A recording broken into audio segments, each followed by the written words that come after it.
Hey everybody, so back for another Adventures of Pete. Still working on the American Autowire install. So just wanted to show you basically stage 2, if you will, kind of where we're at. If you watched the other video, some of the goals that I had on the other video was basically just to take the car apart to get it to a point where we can really start pulling the old wire harness out and putting the new one in. So I'll show you some of the stuff that we've done towards that goal. So here we go to the car. So pulled the hood off, obviously. See, we took the hood off. Pulled the whole front grille off, the whole front grille, as well as like that trim piece that came around here. So got that all pulled out. Came in here, pulled out the battery, took the alternator off, and most of this work was done by a friend of mine named Tom.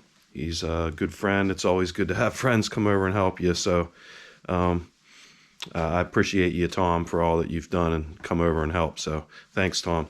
Appreciate you, man. So anyhow, yeah, like I said, my friend Tom came over. He actually pulled the battery out, took the alternator off, and he did the grill as well as that trim piece in there. We both worked together to take the hood off. We also came to the trunk, took the trunk lid off. All that stuff's up here. So we just kind of stacked it on the hood of the car. I put this like little black mat down to protect everything. So now interior wise, let me get a little bit brighter in here. Interior wise, I pulled the gauge cluster out. I pulled the rest of that dash out of there. I should probably work on getting that car stereo out, actually. I don't know. It might help me with some extra room. So as you can see, I pulled the front seats out as well as the back seats. So the carpet's in pretty good shape, so probably won't replace that, even though it's probably a relatively cheap piece to replace. But here's, the harness that's going into it, the American Autowire harness. We started to kind of, pull it out of the box, stretch it out, take a look at it.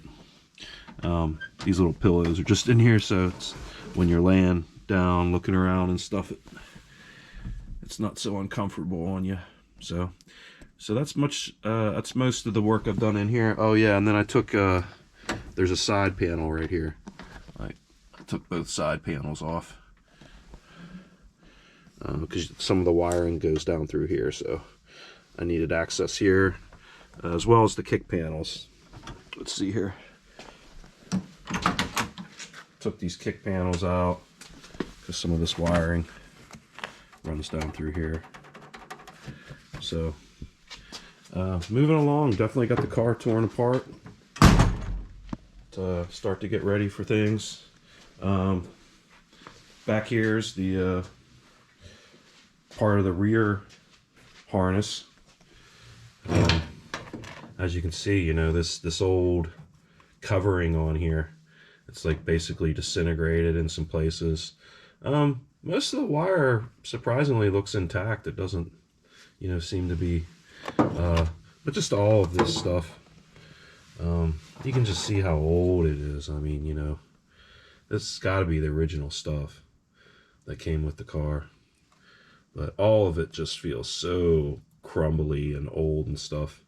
So, but yeah, the rear tail light harness and all that stuff, that wiring, it all sits up underneath here. There's these little clips that you kind of tuck everything underneath, and they run down the length of the car and go back that way. So I'm going to start I think with this rear harness, get it out of the car first and then go from there. But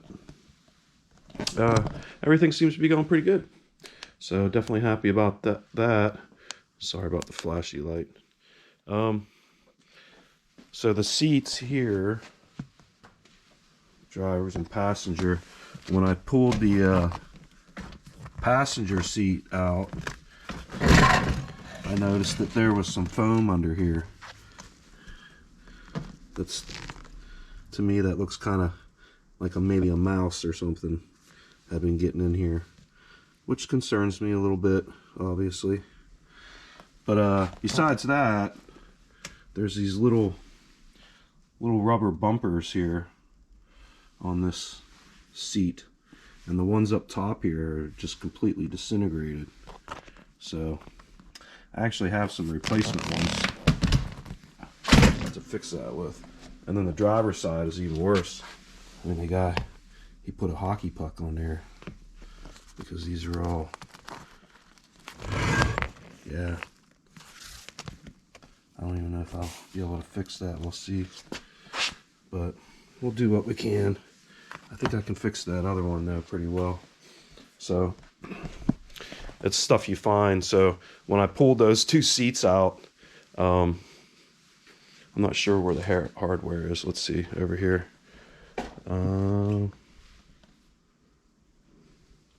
No, it's in a different one of those little containers somewhere. But the driver's side seat had 3 bolts on it, and they were the correct bolts, or nuts, I should say. And then the passenger side had 3 nuts on it as well instead of 4. And then and they weren't even the correct nuts. They were just like, so I'm finding a lot of like misplaced hardware. I'm finding a lot of stuff that, you know, just like self-tapping screws. So this car definitely, you know, been worked on, and, you know, someone wasn't, you know, doing everything the correct way. They were just fixing stuff with what they had laying around, obviously. But here's that little rubber bumper kit, that seat stop bumper kit, to fix the back of that seat. So I have these parts, and obviously the hardware's in there too. So I'll see what I can do about fixing that passenger seat. But so far it's been pretty fun. I'm not too scared about things yet. So I probably should talk a little more about the next step, you know. So I talked a little bit on that one video about things to look out for as far as the alternator, getting your ohm meter to be converted to a voltage meter, and things like that. And then I talked about how the next step for me was to kind of tear the car down, which I just showed you that I did. So I think, like I said, the next step that I'm going to do is I'm probably going to work here in the trunk area and get all this wiring harness stripped out there, and probably start going down underneath there and getting into the fuse box that's currently in there and start taking all that out. There's some auxiliary wiring coming over here to the side of the car, mostly for lighting and stuff. I'll get all those wires out of the way, and just start chipping away at getting all the old harness out of there. It's going to be pretty cool. A lot of this wiring down in here is going to get all cleaned up. Again, I've got a new starter solenoid. I couldn't remember what it was called on the last video. But yeah, starter solenoid. Brand new. It says right on there, Motorcraft. So, brand new starter solenoid.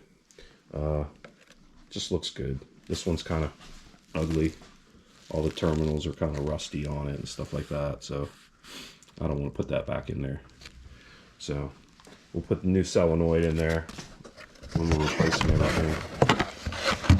And she should be pretty good. So, a little bit at a time. We're not rushing this project too much. I never wanted to rush this project. I wanted to be able to take my time. That was a big piece of advice everyone gave, was to take your time while doing this. I want to get all the wires laid out really nice. I want to put that protective sheathing all over it. I want to put shrink wrap around all the ends really nice after I make my crimps and all that. So I just want to take my time and do this right. So I'm in no big hurry to get this project done. Other than I'll probably want to drive the car here when it starts to get a little bit nicer out. So I'm estimating probably about, let's say 2 months or so. I should probably have this done. So don't mark my words for sure, but that would be a nice goal. I think maybe about 2 months from now. You know, maybe before my birthday. Maybe my birthday's at the end of May, so maybe have it done for my birthday or something like that. I think that'd be a good goal. So, cool. All right, well, that's the, I guess this will be like the second part of the video. Disassembly of the car wasn't hard at all, so I didn't feel like I really needed to show that. I just kind of wanted to show what I was, or talk about what I was disassembling. So if you wanted to do this project, you would kind of know what you were having to do. So none of it was that hard, I wouldn't say. But again, it sure helps when you have a buddy around, especially when you're taking a hood or a trunk lid off. I can tell you that much. So thanks again, Tom, for your help. So yeah, this is, I guess we're going to make this a short one, part 2. I think when I start actually assembling and putting the harness in and all that, the videos might get a little bit longer, a little bit more detail oriented.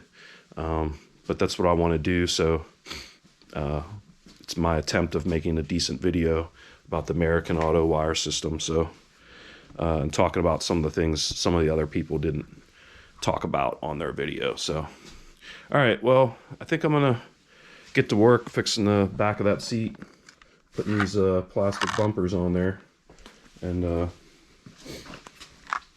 putting some mouse traps out. So if there is any mice running around here, they're not doing anything. But also the fact that I found that proof that maybe there was a mouse in the car, changing out this wiring kit couldn't have happened any sooner, you know, because they're notorious for chewing up wires and stuff. So I think the timing couldn't have been any better. So all right, well, thanks again for watching, everybody.